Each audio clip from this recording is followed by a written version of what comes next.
Hi, my name is Catherine Gloston, and this is my module for discussion on technology integration, the TPAC adoption.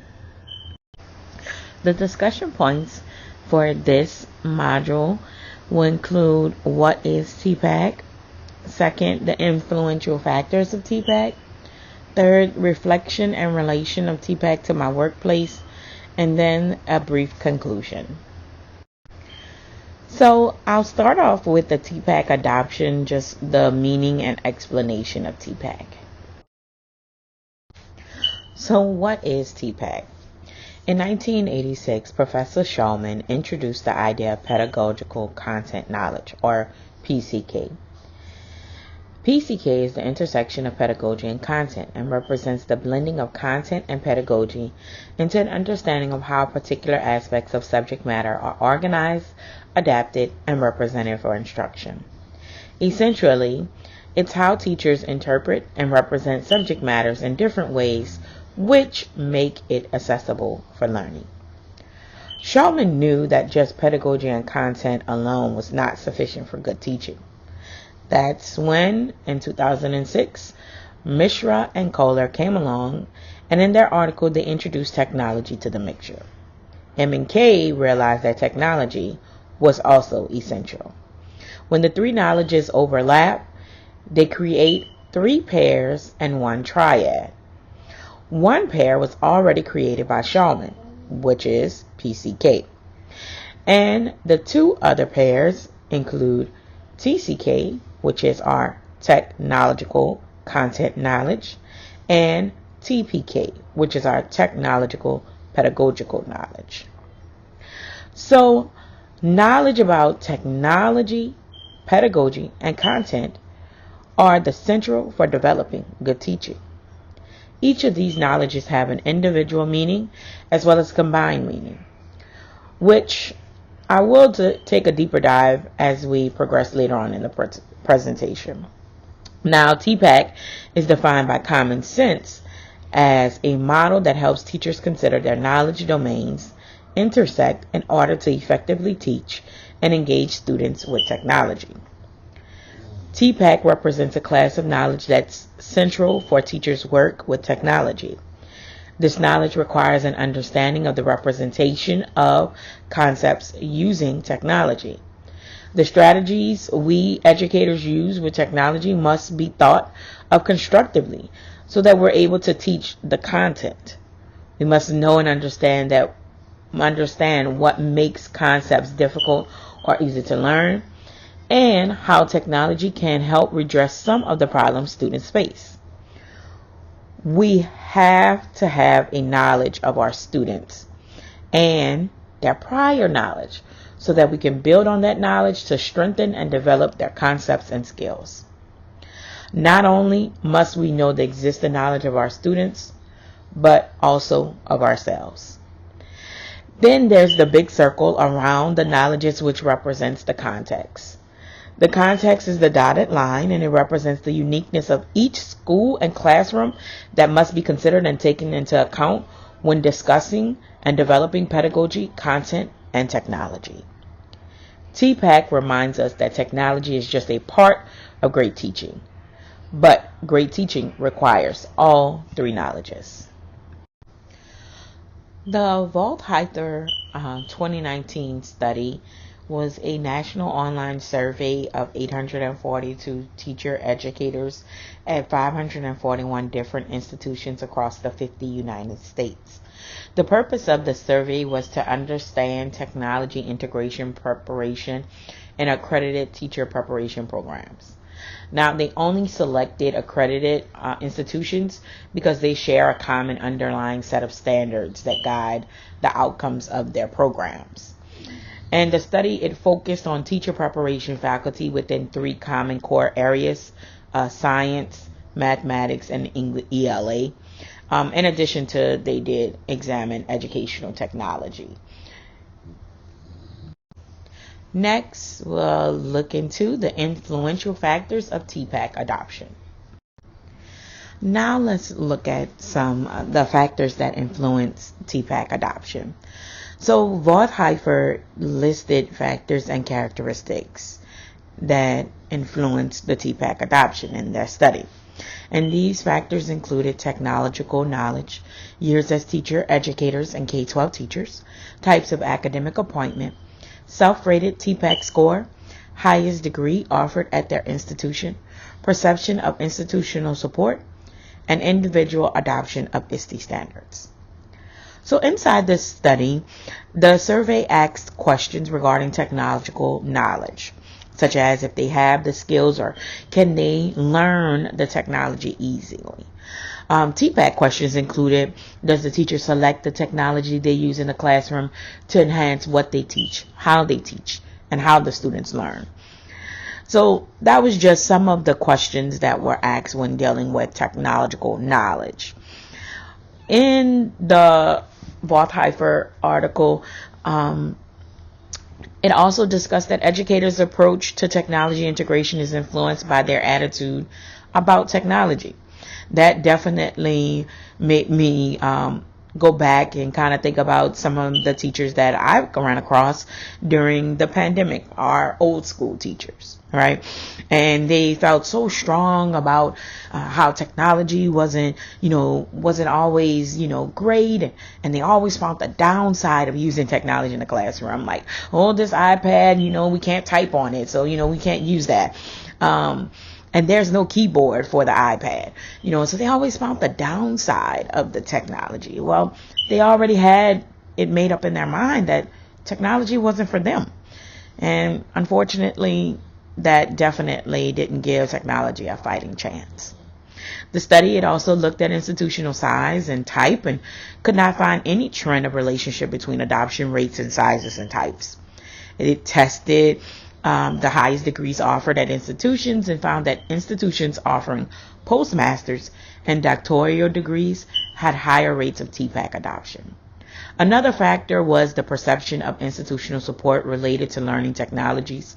According to Wertheimer, there was a significant association between TPAC adoption and perceptions of support in relationship to staff collaboration, student and instructor IT support, and professional development opportunities. The factor dealing with the implementation of ISTE standards in teaching. Now, according to Wertheimer, the more a teacher claims to align their lessons with ISTE standards, the more likely a teacher responds yes to TPAC adoption. So here's my reflection in relation to TPAC in my workplace. Now for a reflection and implementation of TPAC in my workplace. So currently I have 3 titles, but my fun title is math teacher. And so being a math teacher, I teach my 7th grade math students, and our skill that we are honing in on is unit rates. And so I like to start off by looking at this from an individual knowledge standpoint, then pairing off into our pairs, and then looking at it at a TPAC standpoint. So content knowledge was where I'll start with. And when you're thinking about content knowledge, it's what are you teaching and what is your own knowledge of the subject? Well, in this case, it's unit rates, right? And so it's just my students, they will need to use unit rates and ratios to solve real world problems. And then the pedagogical knowledge is how do your students learn best, and what instructional strategies do you need to meet in order to meet their needs, all right, or requirements of the lesson plan. Well, my students, they love this think, pair, share, all right, they love to do that, or turn and talk type of situations. Those are their biggest things because they like the peer-to-peer learning, which is fine because I become the facilitator and they actually just become these great dynamic learners, just me going around and facilitating those discussions. And then their technological knowledge, the digital tools. One of the things that I did pick up in the common sense reference is that when we're thinking about technology, it's basically don't just think about the actual tool, but It also focuses on how to select, use, and integrate technology into your curriculum. It's not just about the devices, all right? It's the quality of the content that the students gain through the apps and the games. Now, for my 7th grade math class, they are in love with quizzes. They are okay with the Kahoots, but another thing that they like is Jeopardy. So we do Jeopardy labs, which some Jeopardy labs are already pre-done, because remember, there's always someone out there who's been in your foot and been through the same situation and had to teach the same skills. So and then there's some that I have to create on my own, which is fine because it gets them engaged with the use of their technology. So now for the pairs. So starting off with the PCK, PCK is the understanding the best practices for teaching specific content to your specific students. This is where we have that intersection of pedagogy and content. So knowledge about effectively engaging our students in the learning concepts and skills, where we're thinking about those different learning styles and scaffolding content for deeper understanding. For me, this is the small groups and how I group my students. Every once in a while, I may group my high students with a medium or a low student, and that gives them that interaction with someone that might be able to teach them something, and yet they are able to teach that other student something as well. And that comes along just with a small group setting. And then there's TCK, knowing how the digital tools available to you can enhance or transform the content, how it's delivered to students, and how your students can interact with it. With TCK, it's how the technology is used for deepening, for deep and lasting learning. This is that interactive software that's going to deepen our learning. So here for me, that's for them, it's quizzes through and through. They love quizzes. So having that software available, the quizzes, and even with Kami, because we have our iPads and our styluses, they're able to write on Kami, and that way they're able to kind of like go through these little scavenger hunts and different things. But for them, the biggest takeaway is quizzes. And what I have done is, and I think it takes us over into the TPK, is understanding how to use your digital tools as a vehicle to the learning outcomes and experiences you want. This is basically choosing and managing our technology for as our collaboration tools. So the quizzes, what I really enjoy about the quizzes, and even more so now as it's developing more and more its skills, is that I can introduce quizzes to my students on an individual basis. I can use it for my lessons as a class and embed questions that give those students that immediate feedback as to whether or not they're on the right track. And then they can have those, the group.